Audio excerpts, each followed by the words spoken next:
Hey guys, how's it going? I know my last video was kind of just a little bit of HD, kind of going around what I'm doing and whatnot. So I'm just gonna be bullshitting around, probably basing my skeletons right here. I was about to prime them last night, and my girlfriend was telling me I forgot to base them, and how much of a pain that I find it if I don't base it first. And well, this is the first one I based.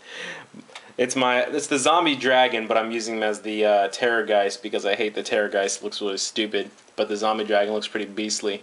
Plus, you can put a magnet in here and drill a hole right there and put one of the magnets, and then put your lord in there if you want to use them or not. So, you know, uh, doubles as whatever you want it to be. Really, it's a fantastic dragon model.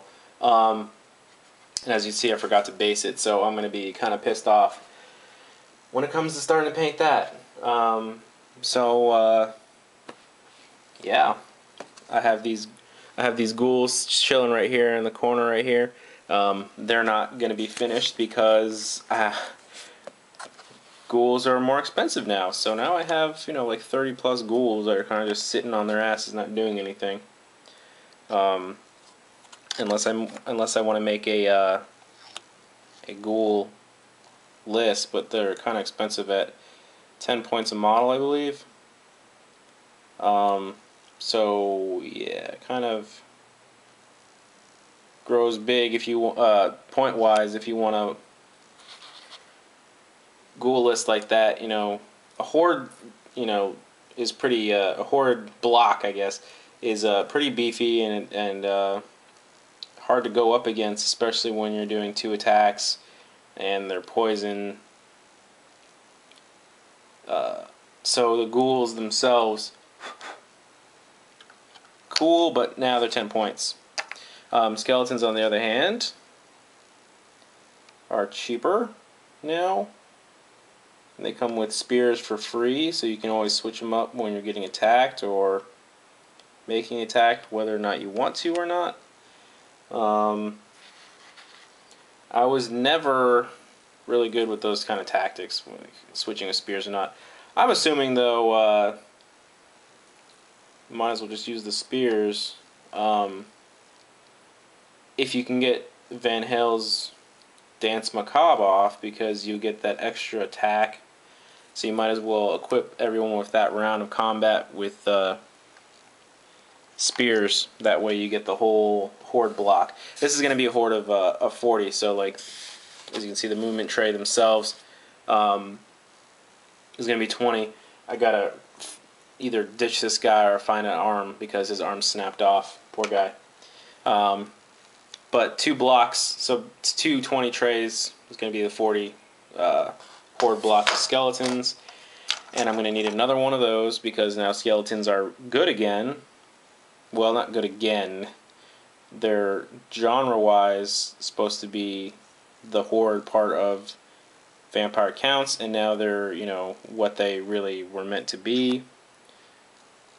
Decent, not like amazing fighters, but, that horde aspect of the Vampire Counts.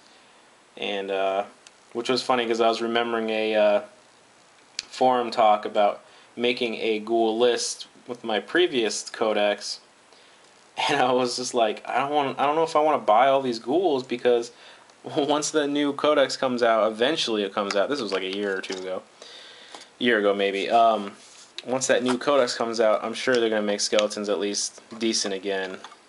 He's out, but if you want to compete, you need them ghoul blocks. All right, ghoul blocks. And what happened? Yeah, should have went with my gut, because I like that fluff of the skeletons and masks coming down on you. But in the old list, they're just like, they die. Oh, okay. Let me just remove my whole list because it's all skeletons. By the way, you win. Sorry, I'm rambling. I don't really know what to talk about when I'm doing this, but I thought I'd put like a video of here, just how fast this kind of goes, whatnot. This is probably one of the more tedious steps, because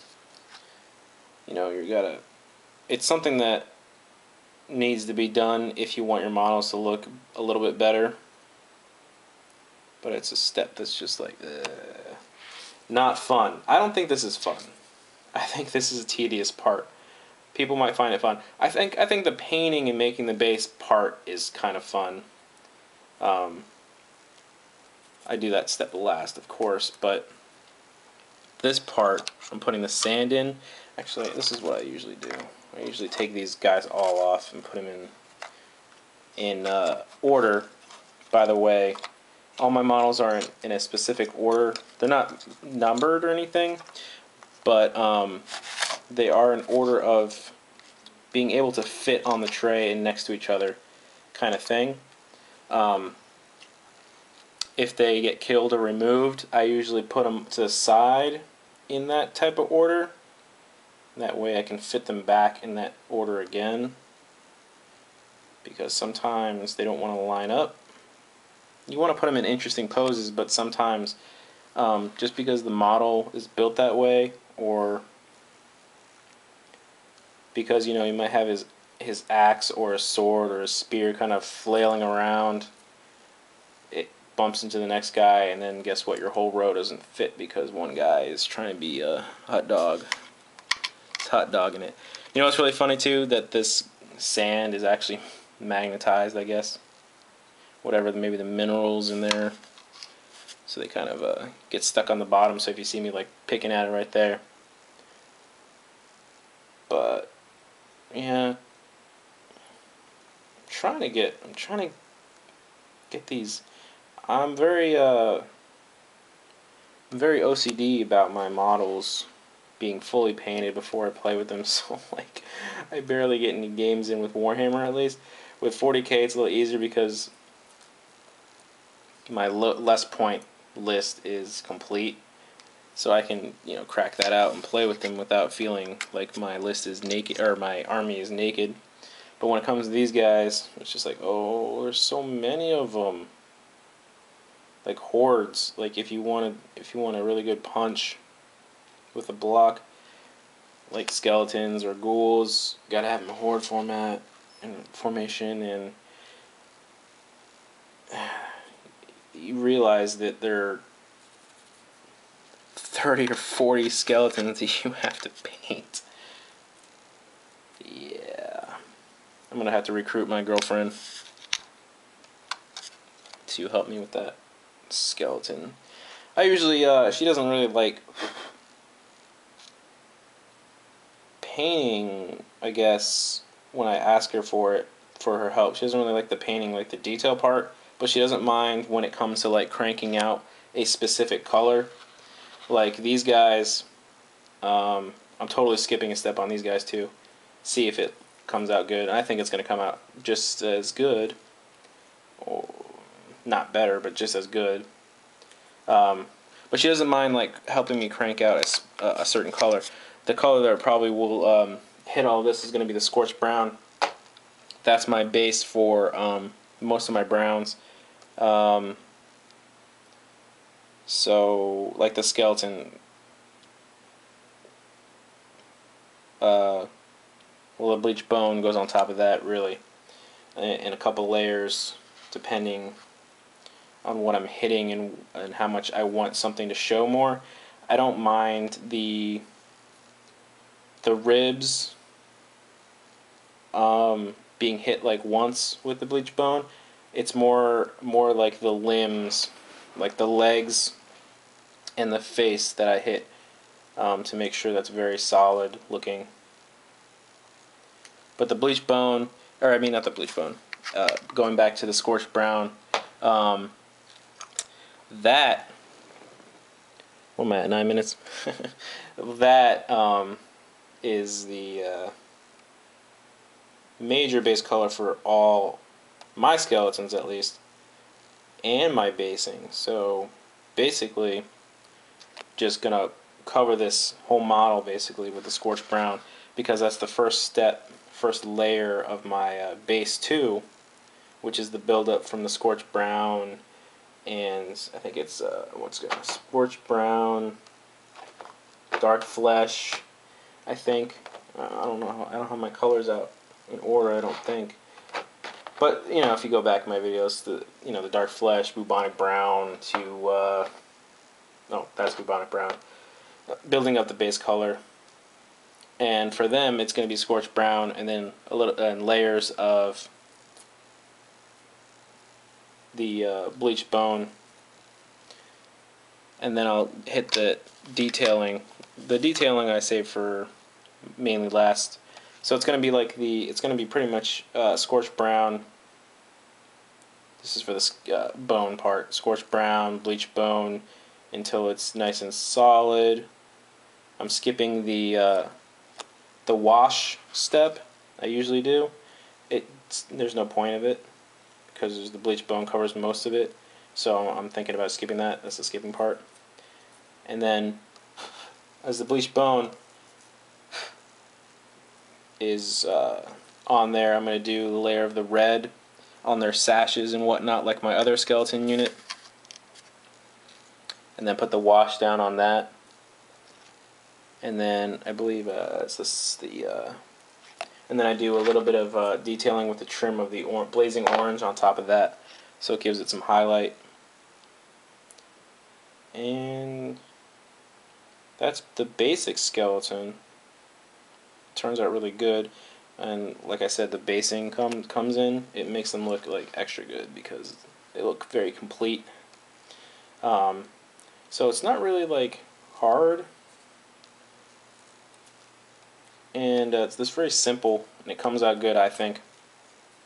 And yeah, so 10 minutes, but this is me rambling 10 minutes, so I'm kind of like thinking of things to say to entertain at the same time as do this. So it's probably slowing me down. I'm not that dumb. I can chew gum and walk at the same time, like that joke. But I never done this, so it's decent. Pumping out 20 models, basing them in under 10 minutes or 10 minutes more, a little bit more. I don't know what time it is right now. It's probably 10 minutes now, but it's decent. I'll prime them. It'll probably take me a little bit, same amount of time to hit all of them with scorched brown.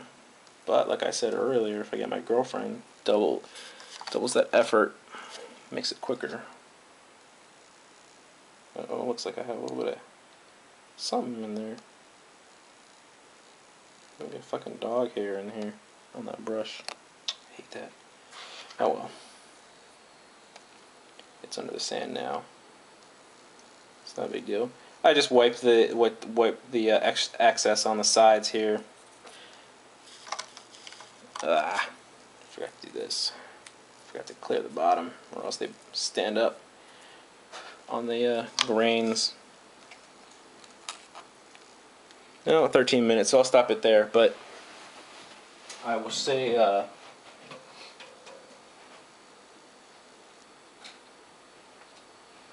this is my first unit here. So let that camera go into focus. So that's what they're going to look like in the end.